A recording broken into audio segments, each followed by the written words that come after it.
পাত্র লিখেছেন সুকুমার রায়, কণ্ঠে আমি তন্দ্রা। শুনতে পেলাম পোস্তা গিয়ে তোমার নাকি মেয়ের বিয়ে। গঙ্গারামকে পাত্র পেলে? জানতে চাও সে কেমন ছেলে?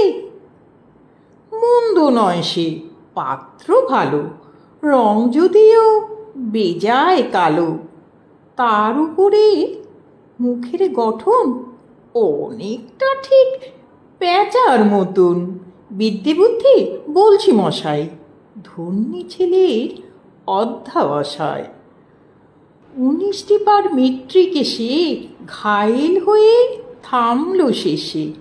বিষয় আসল গরিব বেজায়, কষ্টে সৃষ্টে দিন চলে যায়। মানুষ তো নয় ভাইগুলো তার, একটা পাগল একটা গোয়ার। আর একটি সে তৈরি ছেলে, জাল করে নোট গেছেন জেলে। কনিষ্ঠটি তবলা বাজায়, যাত্রা তালে 5 টাকা পায়। গঙ্গারাম তো কেবল ভোগে পিলের চড়ার পাণ্ডু রোগে, কিন্তু তারা উচ্চ ঘর, কংসরাজের